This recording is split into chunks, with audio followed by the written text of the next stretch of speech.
네, 오늘은 마가복음 이제 4장에서 6장까지의 말씀을 이제 함께 읽으셨습니다. 오늘 우리가 함께 읽은 그 본문은 우리가 잘 아는 아주 유명한 이야기로 시작해서 또 우리가 잘 아는 이야기들로 가득 차 있습니다. 바로 그 시작이 씨 뿌리는 비유에 대한 이야기로 이제 시작하고 있습니다. 마태복음부터 마가복음, 누가복음까지의 이 세 권의 책을 가리켜서 이제 공간복음이라고 이제 하죠. 그래서 공간복음이라고 하는 것은 이 세 복음서와 이제 요한복음이 좀 그 방향이나 쓰여진 방식들이 좀 다릅니다. 근데 그렇지만 요한복음이 좀 고유한 관점으로 좀 다르게 쓰여 있는 것에 비하여 마태, 마가, 누가 이 세 복음서는 공통된 관점을 가지고 쓰여져 있고 또 공통된 내용들이 많이 있습니다. 그래서 보통 이제 이 세 권을 묶어서 공간복음 이렇게 얘기합니다. 근데 오늘 이제 함께 읽은 부분에서 시작하는 씨 뿌리는 비유는 사복음서에 모두 나오는 이제 말씀이죠. 씨앗이 길가에 뭐 돌밭에 또 가시떨기에 좋은 밭에 그렇게 떨어집니다. 우리가 잘 아는 이야기에서 우리가 이제 발견하는 것은 그것입니다. 어떻게 해야 열매를 맺는가? 이것에 우리는 관심이 있고 초점이 있습니다. 30배, 60배, 100배에 어떻게 하면 이러한 결실들을 맺는가 하는 이제 기본적인 질문을 하게 되는데, 잘 아시는 것처럼 씨앗이 열매되기까지는 오랜 시간과 과정을 거쳐야만 가능하다는 것이죠. 그래서 모든 일들에는 기다림과 견디는 시간이 반드시 필요합니다. 이 과정에서 특별하고 중간에 건너뛰는 그런 좋은 방법이나 특별한 방법은 없습니다. 그래서 열매를 맺기까지는 기다림과 견딤의 시간이 필요하고 또 밟아야 하는 모든 과정들을 거쳐야 한다는 거예요. 우리의 이야기로 가져와서 적용해 보면, 생각해 보면 그런 것 같아요. 하나님의 말씀을 들으면서 우리가 우리의 마음의 밭을 가꾸어 가는 시간이구나. 그래서 이 새벽의 시간도 그렇고 또 매일의 경건의 시간이라 해서 우리가 말씀과 기도의 생활들이 필요하다고 우리가 항상 얘기하는 것처럼 그 시간들이 필요한 이유는 우리의 마음의 밭을 가꾸어야 하기 때문에 그래요. 이 시간들이 꽤 오랜 시간이 걸릴 것이라는 것입니다. 그러니까 말씀의 씨앗이 잘 자라가도록 열매 맺도록 잘 가꾸어가는 그 시간들을 우리가 살아가고 있는 것이죠. 그래서 누구는 뭐 이렇게 구분하게 돼요. 자꾸만 사람들이 비교하게 되고 구분하게 되는데, 누구는 길가와 같고 누구는 가시떨기와 같고 누구는 뭐 좋은 땅이고, 이렇게 구분할 것이 아니라 처음부터 누구나 좋은 땅일 수는 없고요. 또 모든 사람들이 좋은 땅 되기를 원하나 그 길에 이르는 것도 녹록치 않다. 단단해져 버린 땅을 이렇게 부수고 흙을 부드럽게 만들어내고 또 가시도 걷어내고 또 흙이 너무 얕으면 또 자랄 수 있는 환경들로 만들어주고 또 돌도 골라내고 그렇게 하면서 좋은 밭이 되는 것이죠. 그래서 열매를 맺기까지 가는 것인데, 이것은 우리가 바라는 바람이기도 하지만 그보다 먼저 앞서서 생각해야 할 것은 우리 주님의 목표라는 것입니다. 이것이 모든 성도들이 좋은 땅 되기까지 가시 뭐 떨기도 걷어내고 돌도 골라내고 흙도 부드러운 흙이 되게 하고, 그래서 30배든 60배든 100배이든 결실을 맺게 하는 것은 바로 그 주님의 목표라는 것이에요. 그렇기 때문에 이 일들은 반드시 이루어지는 일이 되는 것이고 또 반드시 이루실 때까지 이 일들은 멈추지 않습니다.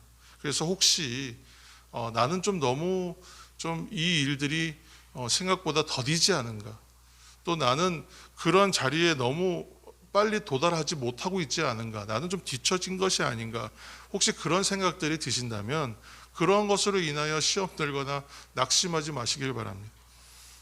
우리를 위해서 일하시는 분, 우리와 함께 하시는 분이 그분의 열심으로 우리를 그 자리까지 이끌어 가실 것이기 때문에 그래요. 오늘 이제 4장부터 이 내용들을 보시면 하나님 나라에 대해서 예수님이 여러 비유를 통해서 가르치세요. 그리고 나서 이제 보면 매우 피곤하셨어요. 피곤하셨다라는 말은 따로 없지만 피곤하셨어요. 그래서 이제 바로 뭐 배에 계시면서 깊이 잠들어 계시잖아요. 그런데 오늘 4장 37절인가요? 4장 37절 말씀 한 절 보겠습니다. 4장 37절. 예수님께서 배에 계신 그대로 모시고 가요. 그런데 37절입니다. 함께 읽겠습니다. 4장 37절. 큰 광풍이 일어나며 물결이 배에 부딪혀 들어와 배에 가득하게 되었더라. 아멘. 예수님께서 이러한 상황인데도 그냥 주무십니다. 왜냐하면 그 가르치시고 고치시고 그 사랑과 긍휼을 베푸는 여러 사역들을 하시면서 매우 피곤하셨기 때문에 그래요. 그래서 주무셨어요. 그런데 이 37절 말씀을 보면 그 피곤하신 가운데에 이러한 광풍들이 일어나고 그런 와중에도 어딘가를 향해서 지금 가고 있는 거거든요.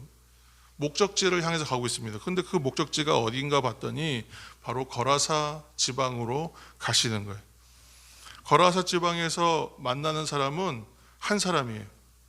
그 한 사람 누구냐면 우리가 잘 아는 대로 그 귀신 들린 사람, 이른바 군대 귀신 들린 한 사람. 예수님께서 가시는 목적은 그 한 사람 만나기 위하여 피곤한 몸을 이끌고 지금 가시는 거예요. 제자들에게 설명하지 않으셨어요. 우리가 말씀 한 절 더 읽겠습니다. 5장 20절입니다. 5장 20절 말씀. 5장 20절입니다. 20절. 그가 가서 예수께서 자기에게 어떻게 큰일 행하셨는지를 데가볼리에 전파하니 모든 사람이 놀랍게 여기더라. 아멘. 그 한 사람은 귀신 들린 사람이었습니다. 사람들이 제어할 방법도 없었고 또 너무 광포하고 그랬기 때문에 사람들이 관계가 다 끊어졌어요. 홀로 두는 사람, 아무도 그에게 관심 갖고 어떻게 도와줄 수 없는 관계가 단절된 한 사람이었어요. 더러운 귀신 들린 사람. 그런데 그 한 사람, 곧 한 영혼을 천하보다 소중히 여기시고 긍휼히 여기시는 것을 소중하게 여기시는 주님께서 그 한 사람 고치기 위해서 가시는 이야기가 거라사 광인의 이야기입니다. 일명 거라사 광인은 말 그대로 찾는 사람이 없는 관계가 단절된 사람이었어요.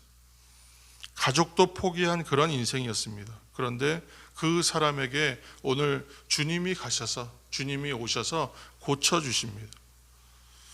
그리고 20절에 있는 말씀처럼 그 모든 것을 회복하게 하시는, 가족의 관계도 회복하고 지역사회에서의 어떤 사람됨을 회복할 수 있도록 그 길을 열어주시는 거예요. 예수님의 치유와 회복은 그래서 또한 이런 관계의 회복이기도 하다는 것입니다. 처녀보다 한 영혼을 소중히 여기시는 주님 앞에 나아갈 때에 관계의 회복도 일어난다는 것을 여러분 기억하고 믿으시길 바랍니다. 사랑하는 성도 여러분, 중풍병자의 친구들에 대한 우리 이야기, 또 혈루증 앓던 여인의 이야기, 또 오늘 이 이야기 거라사 광인의 이야기처럼 한 영혼을 소중히 여기시고 또 그들의 믿음을 아름답게 보시는 주님이 오늘도 우리를 바라보고 계시고 우리와 함께 동행하고 계십니다. 주님이 기뻐하시는 그러한 굳센 믿음, 또한 그런 믿음의 성도들이 다 되시기를 이 새벽도 예수님의 이름으로 축복합니다.